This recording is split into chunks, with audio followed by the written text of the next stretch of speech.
আজকে আমি বলবো বাবা গুজরাট শেষ করে দ্বারিকার জন্য প্রস্থান করেন 9 ডিসেম্বর 2023-এ। বাবা একটা কথা বলেন এই যে গুজরাট আর মহারাষ্ট্র বিষয়ে, যে 5টা জ্যোতির্লিঙ্গ এখানেই আছে।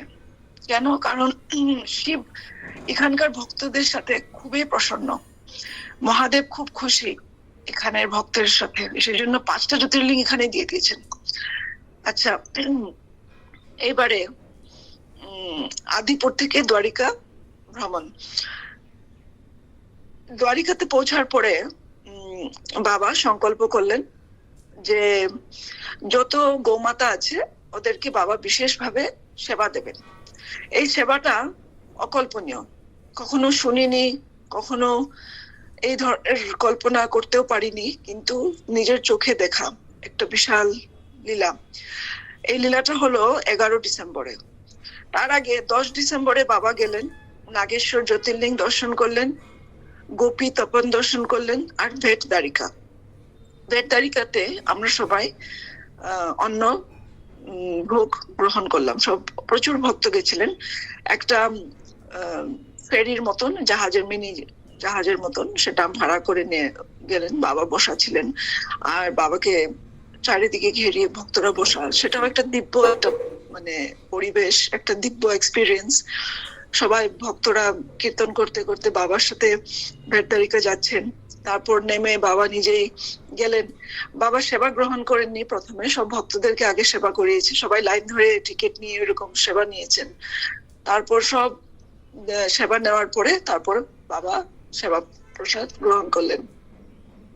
খুব একটা সুন্দর, সেটাও মানে মেমোরি দেখার মতন ছিল। 11 ডিসেম্বর বাবা 50,000 টাকার ঘাস, শুধু 50,000 টাকা, শুধুমাত্র ফ্রেশ, একদম ফ্রেশ মানে ঘাস, সেটা বাবা কিনলেন। কিনে আমরা কয়েকটা গাড়ি ছিল, আমরা অনেক গ্রুপের মধ্যে ডিভাইড হলাম। তো বাবার একটা গাড়ি, তারপর অন্য ভক্তদেরও কয়েকটা গাড়ি ছিলেন। তো সব গাড়ি নিয়ে আমরা পুরো দ্বারিকার মধ্যে যেখানে যেখানে গৌমাতার সমাগম, সেখানে সেখানে আমরা ঘাস নিয়ে নিয়ে আমরা এদেরকে সেবা দিলাম। তারপর এরকমও হলো যে মানে রাস্তার মধ্যে আমাদেরকে এক্সট্রা ঘাস কিনতে হয়েছিল, কিন্তু বাবারই কৃপা যে আমাদের কোনো অসুবিধা হয়নি। এটা কিন্তু আগের থেকে প্ল্যান ছিল না, বাবার দ্বারিকাতে গিয়ে প্ল্যান করা।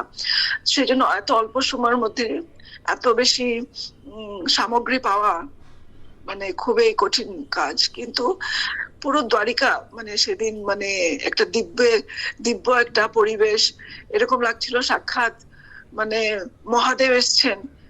কৃষ্ণ ওনার মানে প্রাণ বল্লভ কৃষ্ণকে খুশি করার জন্য সাক্ষাৎ মহাদেব এসে কৃষ্ণর অতি প্রিয় গৌমাতাকে মহাদেব সাক্ষাৎ ঘাস সেবা দিচ্ছেন।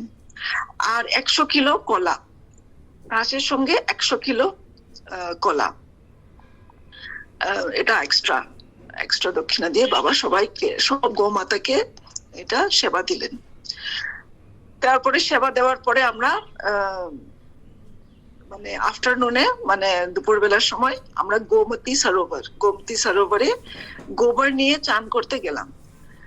সেখানে বাবা 3বার বললো সবাইকে গোবর লেপন করে চান করতে হবে। গোবর লেপন দিয়ে চান করলাম সবাই। তারপর 13 ডিসেম্বর 2023-এ বাবা সোমনাথ জ্যোতির্লিঙ্গ দর্শন করলেন। এই সোমনাথ জ্যোতির্লিঙ্গ দর্শনের পিছনে বিশেষ ছিল, যোগদান ছিল শুভময় দা, আশিস দা, ওরা খুব মানে লেগে পড়ে বাবাকে এই জ্যোতির্লিঙ্গটা দর্শন করালেন। সেখানে বাবা যাওয়ার পরে বাবা যখন সোমনাথ জ্যোতির্লিঙ্গে ঢুকেন, তখন জ্যোতির্লিঙ্গের যে বিশিষ্ট অধিকারীরা ওরা এসে বাবাকে সম্মান সহিত ভিতরে নিয়ে যান। আর তখন কিন্তু রাম মন্দির ফাইনাল হয়নি তখন পর্যন্ত, তো একটা পেটিশনের মতন সব মন্দির থেকে হচ্ছিল। তো বাবাকে বসিয়ে বাবা রাম নাম যে বইটাতে, পেটিশনের বইতে বাবা নিজেই বেশ কয়েকটা লাইন রাম রাম রাম রাম লিখলেন, শুধু রাম রাম রাম রাম। বসে বেশ অনেকক্ষণ বসে বাবা রাম রাম লিখলেন। তখন অনেক পত্রকার এসেছিল এই দৃশ্যটা দেখার জন্য। এটা একটা অলৌকিক দৃশ্য, রাম মন্দিরের মানে ওখানে সোমনাথ জ্যোতির্লিঙ্গের ভিতরে রাম মন্দির, রাম মন্দিরে বসে বাবা রাম নাম লিখছেন। তারপরে বাবা সোমনাথ অফিসে নিয়ে গেলেন। সোমনাথ অফিসে আবার বাবাকে লিখতে বললো একটা বইয়ে, মানে এটা হচ্ছে ওদের মানে বিশিষ্ট যখন অতিথি আসে তখন অতিথির একটা ওদের মানে একটা পার্সোনাল এক্সপিরিয়েন্স, সোমনাথ দর্শন করে ওদের কিরকম লাগলো এই মনের ভাবটা লেখার জন্য একটা বই। সেখানে বাবা ইংলিশে লিখলেন, I am extremely glad to visit Sri Somnath Baba. I do not find suitable joyous words to express my happiness. আমি আবার বলছি এটা লাইনটা, I am extremely glad to visit Sri Somnath Baba. I do not find suitable joyous words to express my happiness. তারপর বাবা সই করলেন স্বামী শিবানন্দ বাবা। তার মানে বাবা বলছেন সোমনাথ বাবা মানে সোমনাথ জ্যোতির্লিঙ্গকে বাবা সোমনাথ বাবা বলে নিবেদন মানে সম্বোধন করছেন, বলছেন এত খুশি যে মানে ভাষা প্রকাশ করতে পারছেন না ওনার খুশিটা। এটা 13 ডিসেম্বরে বাবা লিখলেন। তারপর আমরা গেলাম ত্রিবেণী সঙ্গমে।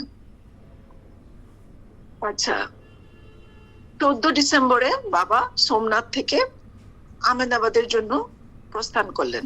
আচ্ছা, সোমনাথে থাকাকালীন বাবা সন্ধ্যাবেলাও বাবাকে আবার কিন্তু আমন্ত্রণ করা হয়েছিল একটা লেজার শো দেখানোর জন্য। এই লেজার শোটা সোমনাথ মন্দিরের ভিতরেই ছিল, প্রাঙ্গণের ভিতরে। আর মন্দিরের পুরো যেটা কনস্ট্রাকশন তার উপরে লেজারটা ফোকাস করে মানে হাজার হাজার বছর ধরে সোমনাথটা কিভাবে ইভলভ হলো, জ্যোতির্লিঙ্গ অনেকবার ভাঙা হয়েছিল, অনেকবার তৈরি হলো, এইটার যে স্টোরিটা সেটা বাবাকে বসিয়ে দেখানো হলো। এটা আমরা অনেক ভক্তরাও গেছিলাম দেখতে, খুব একটা দিব্য আলোকিক এটা। আর ওখানকার যে ওয়েদারটা, যদিও আমরা মানে যে টাইমে গেছিলাম ডিসেম্বর, কিন্তু ঠান্ডা একদমই ফিল করিনি। আর সাগরের পাড়ে বাবা সাগরের পাড়টা তো একটু সময় ড্রাইভ করে গেছিলেন, একটু হাঁটলেন, বসলেন। তো এটা একটা আলোকিক একটা দিব্য একটা পরিবেশ। 14 ডিসেম্বরে বাবা সোমনাথ থেকে আহমেদাবাদ আসলেন। আর জার্নিকালীনে আমরা দুপুরবেলা একখানে সেবা করার জন্য আশিস দা পরিকল্পনা করলেন যে বাবাকে একটা খুব বিশিষ্ট একটা বিখ্যাত আশ্রমে নিয়ে যাবেন সেবার জন্য, কিন্তু বাবা যেতে রিফিউজ করলেন। আমরা জোর করে, যদিও বাবার কথা না শুনে আমরা সবাই বললাম যে না না বাবা চলো, ভালোই হবে, ওখানে আশ্রমের ভিতরে সেবা হবে। তো বাবার কিন্তু যাওয়ার ইচ্ছা ছিল না, কারণ এখানে ভক্তদের টাকা খরচা হতে পারে অনেক টাকা, মানে এরা বড় আশ্রম, বিরাট আশ্রম, অনেক হয়তো ডোনেশনও দিতে লাগতে পারে। এই জন্য বাবা মানে যেতে চাচ্ছিলেন না। তবু বাবার কথা অমান্য করে আমরা সবাই যখন গেলাম, আশ্রমের দরজায় খুললো না। আমরা বাইরে অনেক সময় বসাচ্ছিলাম, মানে এদের এত সিকিউরিটি বেশি যে চট করে দরজা খোলা থাকে না, অনেক গার্ডস থাকে ভিতরে, মানে অনেক ওদের ফর্মালিটি। তো দেখা গেল যে দরজায় খুললো না। তারপরে আমরা উপায় না পেয়ে আমরা ফিরলাম একটা রেস্টুরেন্টের ভিতরে, আমরা লাঞ্চ করলাম। তখন বাবা বললো আমি এই রেস্টুরেন্টে আমি লাঞ্চ করাটা আমি প্রিফার করি, কোনো হাইফাই আশ্রমে আমি যাওয়ার খুব একটা বিশেষ আমার ইচ্ছা নেই। তো আমি আমার একটা পার্সোনাল এখানে কথা বলছি যে আমি যেহেতু বাইরে খাবার খাচ্ছিলাম, আমার একটু পেটে গন্ডগোল হচ্ছিল। আমি বাবাকে বললাম, বাবা আমি একটা কুকার কিনবো, কুকার কিনে আমি নিজের সেবা নিজেই বানিয়ে আমি সেবা করবো, তাতে আমার পেটটা ঠিক থাকবে। তো বাবা খুব খুশি হলেন, বললেন খুব ভালো, খুব উত্তম, নিজে রান্না করে খাওয়াটাই ভালো। তখন প্ল্যান ছিল আমরা ক্রুজ শিপে যাবো, লক্ষদ্বীপ ট্রিপে। তখন বললো হ্যাঁ ক্রুজ শিপও তুমি নিজে রান্না করে খাবে। আচ্ছা, তারপর সেদিনেই আমরা ভারত সেবাশ্রমে আমরা লাঞ্চ করলাম। এটা আরেকদিনের কথা। তো লাঞ্চের সময় আমি প্রচুর পরিমাণে আমি মিষ্টি খেলাম, আমার খুব প্রিয় মিষ্টি ছিল। তখন বাবা তো বাইরে বসা, গাড়িতে বসা, আমরা সব সেবা টেবা করে যখন বাইরে বাবার কাছে যখন আসলাম, তখন বাবাকে আমার দিকে তাকিয়ে বললো, আমরা খাওয়ার জন্যই জন্ম নিয়েছি, আমরা খাওয়ার জন্যই জন্ম নিয়েছি। আমি তো সঙ্গে সঙ্গে বুঝলাম বাবা এই কথাটা আমাকে কেন বলছে, আর শুনে আমার খুব লজ্জাও পেলো। মানে বাবার সামনে কিছুই মানে উল্টা পুল্টা কাজ করলে যে বাবা তৎক্ষণাৎ বাবা চোখে পড়ে, কোনো লুকানোর কোনো উপায় নেই। আর সেরকম বাবা কথাটা আমাকে শুনিয়ে দিলেন। আচ্ছা, 15 ডিসেম্বর, এটা আহমেদাবাদের কথাই বলছি এখন। 15 ডিসেম্বরে আমরা হরিহর টেম্পলে সকালবেলা গেলাম, হরিহর টেম্পল। আর তারপরে বাবা বিশেষ আমন্ত্রণ হয়েছিল আসারাম বাপুর আশ্রমে। আসারাম বাপুর আশ্রমটা খুবই সুন্দর, খুবই ভালো।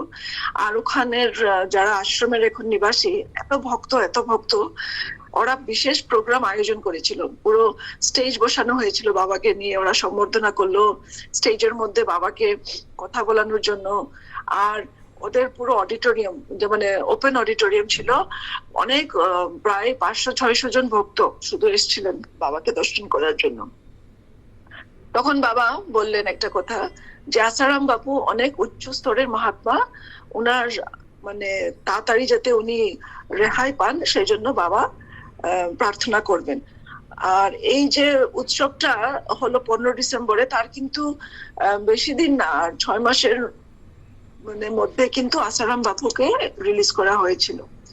ফুল রিলিজ কিনা না জানি না, কিন্তু জেল থেকে বেরিয়েছিল। এই যে বাবা যে ওনার জন্য এই প্রার্থনাটা করলেন, সেটা আমরা নিজের চোখে আমরা এটা ফলীভূত হওয়া দেখলাম। আচ্ছা, সেদিন আবার আমাকে নিয়ে আরেকটা ছোট্ট একটা ঘটনা। ওই আমার যত ম্যাক্সিমাম ঘটনা খাওয়া দাওয়া নিয়ে হয়, আমার লোভ সামলাতে পারি না আমি। তো আজকে আমি ভাবলাম যে আমি ভালো হওয়ার চেষ্টা করব।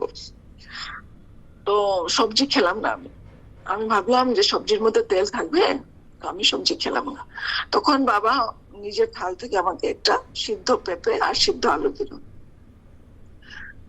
দেওয়ার পরে সেবা টেবার করার পরে বাবা বলল যে মাসি, তুমি তো মধ্যে মধ্যে সবজি খাও না, তোমার খাওয়া দাওয়া গুলো খুব বিচিত্র। একটা কাজ করলে ভালো হয়, সপ্তাহে 3 দিন সবজি বাদ দেবে, সবজি খাবে না। এখন এই কথাটা আমি যদিও লিখে রেখেছি, আমার কিন্তু এটা জানি না এটা কি বাবা আমাকে কেন বললো, কি বললো, এটা কি সত্যি মানে করা উচিত কিনা না এটাও বুঝলাম না। অনেক সময় বাবা ইশারায় কথা বলে, এটা কি ইশারা ছিল এটাও আমি বুঝতে পারিনি, খোঁচা ছিল কিনা না এগুলো কিছুই বুঝতে পারিনি। যাই হোক, 15 থেকে 17 ডিসেম্বর আমরা আশিস তার বাড়িতে ছিলাম আহমেদাবাদে। খুব সুন্দর মানে বাড়ি, একটা ফ্ল্যাট বাড়ি। আর সেখানে অসংখ্য ভক্ত মানে কন্টিনিউ আসছিলেন। আর আশিস দাও বাবাকে নিয়ে অনেক ভক্তদের বাড়িতেও গেছিলেন, ওনার বোনের বাড়িতেও গেছিলেন বাবা। আশিস দার মার সাথে বাবা দেখা হলো। এগুলো মানে খুব মানে মেমোরেবল ইভেন্ট। 17 তারিখে বাবা ট্রেনে করে আহমেদাবাদ থেকে আদি গোরখপুর এক্সপ্রেসে এসি 2 টায়ারে বাবা আদি গোরখপুর এক্সপ্রেসে বেনারসের জন্য প্রস্থান করলেন। ট্রেনের মধ্যে একজন মানে আমাদের বাবা সবসময় তো ভক্তরা ট্রাভেল করে, তো ওখানে একজন ভক্ত বাবার সঙ্গে বসা ছিলেন। তো ভক্তটা বাবাকে বলছে যে ওনার একটা দিব্য একটা এক্সপিরিয়েন্স হয়েছিল জগন্নাথ প্রভুকে নিয়ে, মানে অলৌকিক একটা ওনার এক্সপিরিয়েন্স হয়েছিল জগন্নাথকে নিয়ে। তখন বাবা একটু স্মাইল করলেন আর বললেন, বা এটা তো খুব সুন্দর, কিন্তু আমার সাথে কোনোদিন কোনো অলৌকিকতা হয়নি। বাবা হেসে হেসে বলছেন, আমার সাথে তো কোনোদিন কিছু অলৌকিক হয়নি আজ পর্যন্ত। তখন আমি বাবাকে জিজ্ঞেস করলাম, বাবা তুমি তো অলৌকিক ঘটনার রচয়িতা, তুমি তো ক্রিয়েটার অফ মিরাকলস, তো তোমার সাথে মিরাকল কি করে হবে? তখন বাবা একটা হাসি দিল আর মাথাটা নাড়ালো, মানে মানে এটা জিনিসটা আমি যা বললাম সেটা বাবা ইয়েস বলে একটা হাসি করে নাড়ালো। তারপর বাবাকে জিজ্ঞেস করলাম, যখন নবদ্বীপে আমরা থাকি তখন কোন মন্ত্রটা জপ করতে হয়? এই কথাটা আমি আগেও বলেছিলাম সৎসঙ্গে, কারণ আমার এটা একটা চিন্তা ছিল যে মন্ত্রটা বাবা আমাদেরকে বলেছিল।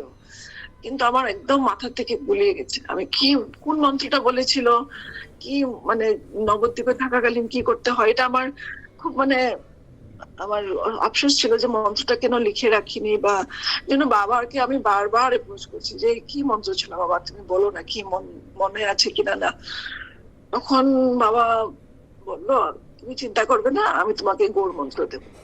আর সত্যি কিন্তু বাবা আমাকে বেনারসে পৌঁছার পরে তার পরের দিন কি, পরের দিন আমি কিন্তু ভুলে গেছি, আর 10 নম্বর আশ্রমে দাঁড়িয়ে, ফ্ল্যাটে দাঁড়িয়ে বাবা আমাকে সত্যি গৌড় মন্ত্র দিল। কিন্তু এত অভাগা আমি, এই মন্ত্রটা আবার আমি লিখে রাখিনি, এখন আমি ভুলে গেছি কি মন্ত্র ছিল। এটা একটা খুবই মানে আমার দুর্ভাগ্য যে দুবার গৌড় মন্ত্র পেলাম। এখন আমি যেটা ভাবি যে এটা হয়তো পঞ্চ তত্ত্ব মন্ত্রই দিয়েছিলেন আমাকে, 5টা মন্ত্র, যেটা বইও আছে। কিন্তু এটা বাবার মুখ থেকে আমি মন্ত্রটা পেয়েছি, হয়তো কোনোদিন আমার আবার স্মৃতি ফিরে আসবে, মন্ত্রটা আমি আবার মনে রাখতে পারবো। তো সেদিন তারপরে আমরা বেনারসে ফেরার পরে 18 তারিখে আমি একটা বড় সিলের হোয়াইট ট্রাভেল কুকার আমি কিনলাম। আর বেনারসে আসার পরে আমার সর্দি কাশি হলো, জ্বর হলো। তো যাই হোক, বেনারসে কয়েকটা ফাংশন ছিল, তারপর আমরা লক্ষদ্বীপের জন্য গেলাম। তো এগুলো আমি কালকে আবার বলবো, 20 ডিসেম্বর থেকে আমি কালকে বলবো।